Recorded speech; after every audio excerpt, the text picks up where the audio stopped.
Salam sejahtera bagi setiap saudara dimanapun saudara berada. Saudara, ini kita akan kembali melanjutkan pemikiran kita tentang hati nurani. Dan subtopik kita adalah mengenai kepekaan nurani. Saudara, 1 Timotius pasal yang pertama ayat 18 sampai 20 demikian firman Tuhan. 1 Timotius pasal 1, 18 sampai 20. Tugas ini kuberikan kepadamu Timotius anakku, sesuai dengan apa yang telah dinubuatkan tentang dirimu, supaya dikuatkan oleh nubuat itu, engkau memperjuangkan perjuangan yang baik dengan iman dan hati nurani yang murni. Beberapa orang telah menolak hati nuraninya yang murni itu, dan karena itu kandaslah iman mereka. Di antaranya Himenius dan Alexander, yang telah kuserahkan kepada iblis supaya jera mereka menghujat. Saudara, ada beberapa hal yang saya memang perlu batasi di bagian ini. Ada kata-kata seperti Paulus menyerahkan mereka kepada iblis supaya jera menghujat, ya. Ada kata-kata dikuatkan oleh nubuat yang saya tidak akan bahas secara spesifik. Tetapi pada hari ini karena kita mau fokus kepada permasalahan mengenai kepekaan hati nurani. Rasul Paulus sebagai bapa rohani daripada Timotius memberikan tugas kepada Timotius sesuai dengan apa yang sudah disampaikan kepada dia di dalam sabda oleh para rasul. Sesuai dengan apa yang disampaikan kepada dia oleh tuntunan kebenaran firman Tuhan yang harus dia kerjakan dari apa yang sudah diterimanya. Firman Tuhan yang hidup itu, nubuat yang sejati itu. Nah, oleh karena itu yang perlu dia kerjakan adalah apa? Yaitu untuk memperjuangkan perjuangan yang baik dengan iman dan hati nurani yang murni. Perjuangan yang baik yang sesuai dengan kehendak Allah. Perjuangan yang baik yang berstandarkan kepada kebenaran Allah yang bersifat mutlak. Kebenaran yang hakiki itu. Oleh karena itu kebenaran tidak boleh dinodai. Oleh karena itu kebenaran tidak boleh dibelokkan. Oleh karena itu kebenaran tidak boleh diarahkan untuk kepentingan diri sendiri. Dia tidak boleh dimanipulasi. Harus dengan hati nurani yang murni. Saudara-saudara yang kekasih, seperti yang sudah saya katakan di waktu lampau, sekarang mencari hati nurani yang murni di dalam zaman yang seperti ini menjadi sangat sulit. Di mana manusia sudah dinodai oleh semangat materialisme yang sangat luar biasa. Materi menjadi ukuran segala-galanya. Di mana manusia sudah diwarnai oleh semangat hedonisme yang sangat membabi buta. Di mana kepuasan telah menjadi dewa yang baru bagi manusia. Individualistis yang sangat luar biasa. Membuat manusia menghalalkan segala cara demi dan untuk apa yang diinginkannya. Manusia bisa berkata yang begitu manis dan luar biasa. Sembari mulut mengucapkan kata-kata yang sejalan dan seturut dengan firman Tuhan. Tangan kanannya sudah membelah perut lawan. Sementara tangan kirinya mengambil kekuasaan. Manusia menjadi sangat mengerikan. Maling teriak maling. Perampok menjadi pahlawan. Tragedi yang luar biasa. Maka mereka yang seharusnya menjadi panutan telah menjadi batu sandungan. Sistem nilai, porak-poranda. Mengerikan dan menakutkan. Manusia begitu teganya. Dan hanya manusia memang sukses menjadi rajanya. Apa yang kita kenal dengan istilah raja tega. Kalau Anda mau sukses dalam hidup ini, Anda mesti menjadi raja tega. Maka untuk menjadi raja tega, Anda harus mematikan hati nuranimu. Nuranimu tidak boleh berbunyi. Tetapi hari ini saya justru mau berbicara yang sebaliknya. Nuranimu mesti peka mendengarkan pimpinan dan tuntunan Allah. Sehingga engkau peka di dalam arah jalan hidupmu. Sehingga engkau berjalan bukan sekedar menurut apa yang kau mau. Tetapi apa yang Tuhan mau bagimu. Saudara-saudaraku yang kekasih. Ini menjadi satu pemikiran yang serius bagi kita. Tetapi di awal ini saya harus mengatakan saudara. Hati nurani yang peka itu sangat mahal harganya. Sangkal diri, pikul salib, Tuhan katakan bagi kita. Hati nurani yang murni itu melawan arus zaman. Melawan semangat zaman. Hati nurani yang murni itu seakan-akan menampilkan saudara di dunia yang menjadi asing bagi saudara. Tetapi ketahuilah, di lapisan yang paling bawah saudara, banyak orang yang sedih, yang susah. Banyak orang yang menangis, menantikan tontonan yang sejati. Hati nurani murni seorang anak bangsa. Saudaraku, sekarang kita di Indonesia digoncang-gancingkan dengan berbagai analisa sekaligus perilaku para elit politik yang membingungkan.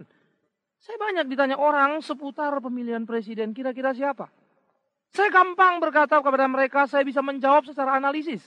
Tetapi yang saya tidak bisa menduga adalah hati nurani daripada masing-masing para pemain.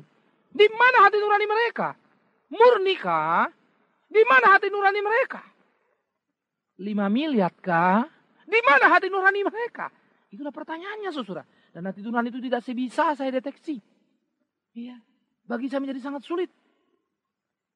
Bagi saya menjadi sangat tertutup. Sekali lagi, saudara. Saya bisa memberikan berbagai kemungkinan kira-kira siapa yang presiden terpilih. Beberapa alternatif bisa muncul dengan berbagai argumentasinya. Karena saya memang konsen dan senang. Dan saya agak memperhatikan masalah-masalah sosial politik. Tetapi jujur harus saya katakan. Saya terbentur kepada masalah hati nuraninya. Seperti apa hati nurani mereka? Murnikah? Atau cuma sebatas retorika mulut yang luar biasa?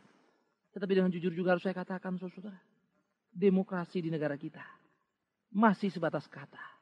Dan belum tindakan nyata. Karena itu jangan terlalu berharap banyak. Malah saya harus berkata kepada setiap saudara. Kalau memang saudara percaya Tuhan betul-betul. Jadilah bagian daripada pertumbuhan demokrasi di Indonesia ini. Berilah sumbangsi yang besar bagi bangsa ini. Supaya Anda betul-betul menjadi seorang murid Kristus. Yang nyata memberikan karya. Di dalam kehidupan berbangsa dan bernegara. Kepekaan hati nurani. Pada waktu Timotius disuruh atau ditugaskan oleh Rasul Paulus. Dia diingatkan. Perjuangan yang baik itu hanya mungkin dengan hati nurani yang murni. Bagaimana hati nurani itu bisa murni? Pertama, saudara, hati nurani yang murni hanya bisa dimungkinkan dengan menjaga relasi dengan Tuhan. Sehingga relasi hari demi hari. Perjalanan bersama dengan Tuhan menemukan kepekaan yang serius. Hati nurani yang murni hanya mungkin kalau dia terus dimurnikan dan diperbaharui oleh kebenaran firman Tuhan. Hari ini Anda peka karena Anda memiliki hati nurani yang murni. Tapi mungkin besok Anda bisa berubah. Karena kemarin Anda masih caleg. Tapi sekarang Anda sudah alek. Begitu ya. Kemarin calon legislatif, sekarang Anda anggota legislatif. Kemarin belum ada orang yang menjanjikan kepada saudara.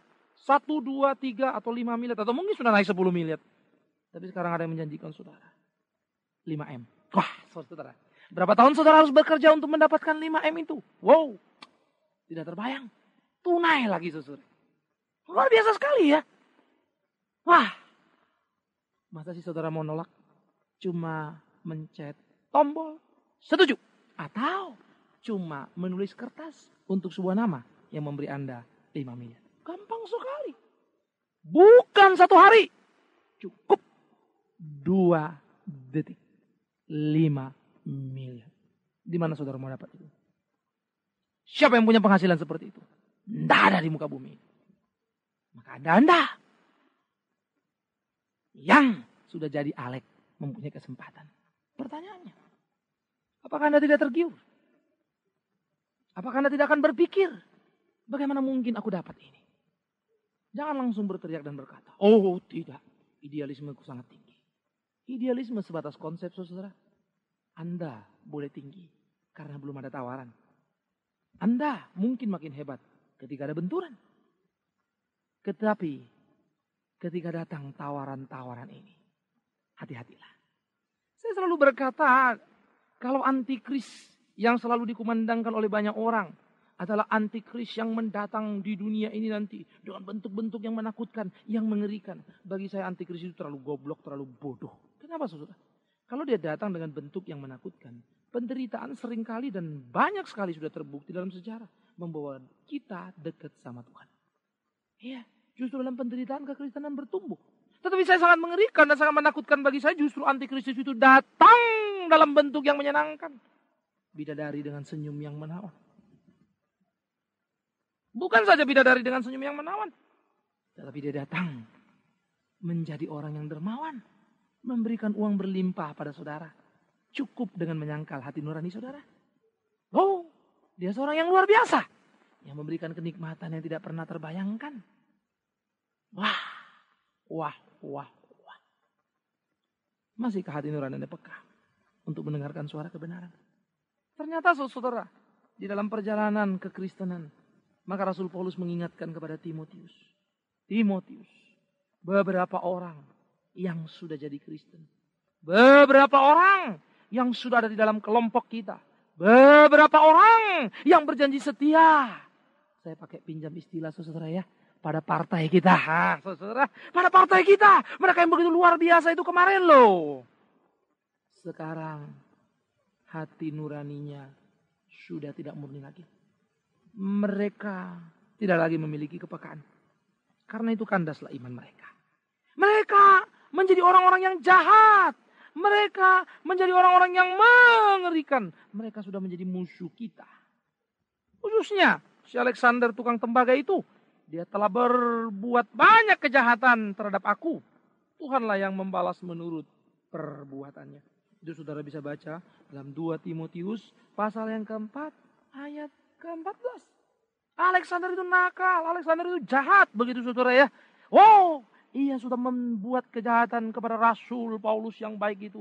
Rasul Paulus yang berjuang itu. Rasul Paulus yang tetap setia menanggung kesulitan dan penderitaan. Karena selalu peka untuk mendengarkan suara Allah. Dan selalu memelihara hati nuraninya murni.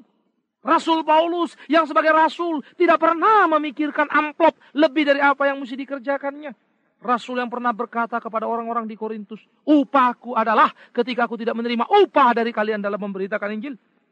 Bagi Paulus upah yang sangat menyenangkan adalah ketika dia menyampaikan Injil. Tetapi ia tidak mengambil apa yang menjadi haknya.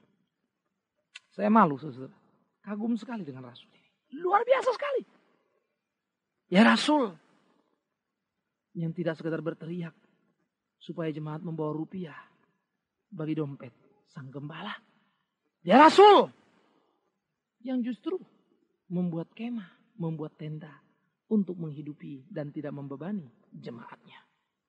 Sangat mengagumkan rasul ini. Hati nurani yang murni itu terus dipelihara dengan peka mendengar suara Allah. Karena panggilanku, tugasku adalah memberitakan Injil. Memberitakan Tuhan. Bukan mencari uang. Sekalipun Paulus bilang aku berhak untuk itu. Tetapi bukan masalah menggunakan atau tidak menggunakan hak itu yang dipersoalkan Paulus. Tapi bagaimana dia ingin mengajar kepada orang-orang di Korintus. Untuk memiliki kebanggaan. Karena memiliki hati nurani yang murni. Dan itu yang diingatkannya kepada Timotius. Supaya Timotius jangan terperangkap di dalam jerat si jahat. Yang telah menjerat Himenius dan Alexander. Mereka-mereka yang lari dari kelompok itu. Mereka-mereka yang menyeleweng. Saudara, pada waktu saya mempersiapkan khotbah ini. Saat yang bersamaan, Presiden akan menyampaikan laporan. Maka saat yang bersamaan pula laporan pertanggungjawaban disampaikan, mahasiswa dan massa mulai berkerumun. Mereka mengawasi. Sementara itu pula, ada orang-orang yang dengan tegang mengikuti siaran televisi. Bermacam-macam nuansa hati nurani mereka. Ada yang berpikir, jagoanku ini akan lolos. Ada yang berpikir, dia bukan jagoanku. Dia akan hancur. Semua sudah mematok harap di dalam hatinya masing-masing. Entah karena nurani yang murni, entah karena kepentingan apapun. Tetapi saudara-saudara tidak sedikit juga sekelompok orang yang tidak mau pusing. Mereka tidak mau tahu apa yang terjadi. Siapapun bodoh amat. Yang penting depositoku sudah cukup. Ada apa-apa. Aku sudah punya tiket dan aku tinggal berangkat. Bodoh amat apa yang terjadi. Tapi ada sekelompok orang juga. Yang mungkin sedang lipat tangan dan berdoa. Tapi di antara kelompok berdoa ini macam-macam pula bunyi doa mereka. Yang satu begitu egoisnya dan berteriak kepada Tuhan. Supaya pilihannya lah yang menjadi presiden. Sementara yang lain mungkin berdoa dan pasrah. Tetapi tanpa tujuan yang jelas untuk apa dia berdoa. Tetapi dia berdoa tidak lebih supaya jangan terjadi sesuatu yang bisa memporak-porandakan kehidupannya yang mapan. Sementara yang lain berdoa tetapi luar biasa. Itulah doa yang saudara bisa temukan di Kisah Rasul pasal yang keempat. Mereka berdoa justru berkata, di tengah-tengah ketidakmenentuan ini, berikanlah kami keberanian untuk memberitakan firman-Mu, ya Allah. Wah, saudara-saudara. Bagaimana mungkin engkau bersuara seperti itu? Bagaimana mungkin engkau meminta keberanian bukan untuk melawan, meminta keberanian bukan untuk membuat keonaran, meminta keberanian bukan untuk membuat satu gerakan, tapi justru meminta keberanian untuk menyuarakan kebenaran Allah. yang justru dibenci oleh zaman. Yang justru tidak disukai oleh para penguasa yang lalim. Wah, hati nurani yang peka itu ternyata masih ada, saudara. Itu berbunyi dan berteriak. Karena panggilanku di dunia ini adalah mengabarkan kebenaran itu. Maka hati nurani yang peka itu menerobos dan siap menanggung resiko yang ada. Bukankah Yesus memanggil kita untuk menjadi murid-muridnya? Dan dia berkata kita harus menyangkal diri. Menghilangkan keinginan-keinginan diri kita yang salah, yang bersifat kedagingan. Bukankah dia mengajar kita untuk menyangkal diri? Untuk memporak-porandakan sistem nilai yang kita anut dalam hidup kita, menurut ukuran kita.